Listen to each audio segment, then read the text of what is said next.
അവയവ കൈമാറ്റത്തിനായി പൊതുനിരത്തിലെ തിരക്കിൽ വഴി മാറിക്കൊടുക്കുന്നത് ഇന്ന് പുതിയൊരു വാർത്തയല്ല. പക്ഷേ പലയിടത്തും പ്രത്യേകിച്ചും മെട്രോ നഗരങ്ങളിൽ ഗതാഗത തിരക്ക് മറികടന്ന് അവയവങ്ങൾ കൃത്യസമയത്ത് എത്തിക്കുന്നത് വെല്ലുവിളിയാണ്. അതിനെ മറികടക്കാൻ നമ്മുടെ സ്വന്തം മെട്രോ സംവിധാനത്തെ ഉപയോഗിച്ചിരിക്കുകയാണ് ബംഗളൂരുവിലെ ആശുപത്രികൾ. BMRCL കൂടി സഹകരണത്തോടെയാണ് കൃത്യസമയത്ത് മുറിച്ചെടുത്ത കരൾ ബംഗളൂരുവിലെ വൈറ്റ്ഫീൽഡിൽ നിന്നും രാജരാജേശ്വരി നഗറിലേക്ക് എത്തിച്ചത്. റോഡിലെ തിരക്ക് കണക്കിലെടുത്ത് വൈറ്റ്ഫീൽഡിലെ വൈദേഹി ആശുപത്രി മെട്രോയുടെ സഹായം തേടുകയായിരുന്നു.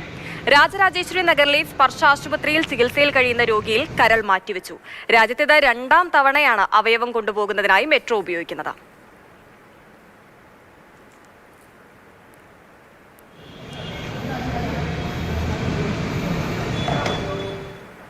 KB ശ്രീധരൻ ചേരുന്നുണ്ട് തത്സമയം. ശ്രീധരൻ, വലിയ തിരക്കുള്ള നഗരമാണ് ബംഗളൂരു. പലപ്പോഴും അവിടുത്തെ ഗതാഗത കുരുക്കൊക്കെ മണിക്കൂറുകളോളം നീണ്ടുപോകാറുണ്ട്. അത് ഈ അവയവ കൈമാറ്റത്തിനൊക്കെ വലിയ പ്രശ്നവുമാണ്. ഇനിയിപ്പോൾ മെട്രോ കൂടി ഉപയോഗിക്കാമെന്നായതോടെ ആ പ്രശ്നങ്ങളൊക്കെ ഒരു പരിധിവരെ അവസാനിച്ച് നമുക്ക് ആശ്വസിക്കാം. പക്ഷെ അതേസമയം തന്നെ ബംഗളൂരുവിലെ ഗതാഗത കുരുക്കൊക്കെ എത്രത്തോളം പ്രശ്നം ഉണ്ടാക്കുന്നുണ്ട് എന്നതിന്റെ ഒരു നേർസാക്ഷ്യം കൂടിയായി നമുക്കിതിനെ വ്യാഖ്യാനിക്കാം. തീർച്ചയായിട്ടും നമ്മൾ ഈ അവയവ കൈമാറ്റം അല്ലെങ്കിൽ അവയവദാനം എന്ന് പറയുമ്പോൾ നമ്മുടെ മനസ്സിൽ ആദ്യം ഓർമ്മ വരിക ട്രാഫിക് എന്ന സിനിമയാണ്. ആ ട്രാഫിക് എന്ന സിനിമയിൽ ഈ അവയവം കൊണ്ടുപോകാൻ എടുത്ത എറണാകുളത്ത് നിന്ന് പാലക്കാട് വരെ എടുത്ത ഒരു സമയവും അതിനുവേണ്ടി എടുത്തൊരു എഫർട്ടും ആ ഒരു തീരുമാനമെടുത്താൽ അതൊരു ചരിത്രമാവുന്ന ജോസ് പ്രകാശ് പറയുന്ന ഒരു ഡയലോഗൊക്കെ നമുക്ക് ഓർമ്മയുണ്ട്.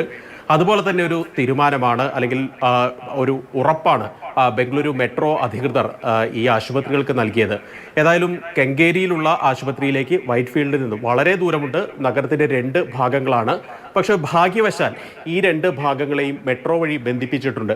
അതുകൊണ്ട് തന്നെ വൈദേഹി ആശുപത്രി അധികൃതർ ഉടൻ തന്നെ ഈ BMRCL അധികൃതരെ ബന്ധപ്പെടുകയാണ്.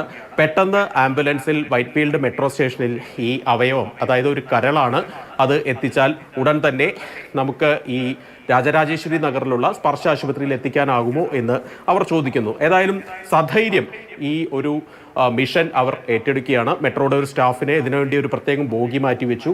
മെട്രോയുടെ ഒരു സ്റ്റാഫിനെ അതിനുവേണ്ടി അസൈൻ ചെയ്തു.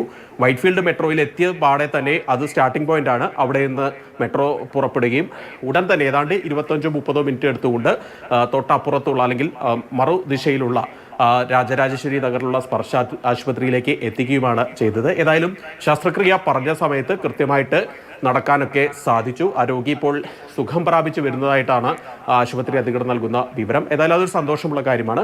പക്ഷേ ഇതപ്പോഴും പറയുമ്പോഴും ഈ നഗരത്തിൻ്റെ വടക്ക് നിന്ന് അല്ലെങ്കിൽ കിഴക്ക് നിന്ന് പടിഞ്ഞാട്ടോ വടക്ക് നിന്ന് തെക്കോട്ടോ ഈ ഭാഗങ്ങളിലേക്ക് ഈ ദിശകളിലേക്ക് എത്തണമെങ്കിൽ വലിയ ട്രാഫിക് അനുഭവപ്പെടുന്നുണ്ട്.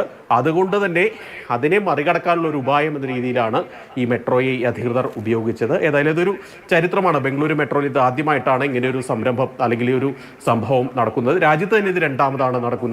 ഒരുപക്ഷെ നമുക്ക് കൊച്ചിയിലെ തന്നെ ആശുപത്രിയിൽ കൂടുതൽ മെട്രോ കണക്റ്റ് ആയാൽ കൊച്ചിയിലെ ആശുപത്രിയിലൊക്കെ ഈ അവയവ മാറ്റത്തിനായി അവയവദാനത്തിന് കൈമാറ്റത്തിനൊക്കെ മെട്രോ നമുക്ക് ഉപയോഗിക്കാം എന്നുള്ള ഒരു പാഠം കൂടി ഇത് നൽകുന്നുണ്ട്. ഏതായാലും ആ രോഗി സുഖം പ്രാപിച്ചു വരുന്നു. ഇതിന് എഫേർട്ട് എടുത്ത ആശുപത്രി അധികൃതർ അതുപോലെ തന്നെ മെട്രോ അധികൃതർ ഇവരൊക്കെ ഒരു കയ്യടി അർഹിക്കുന്നുമുണ്ട്.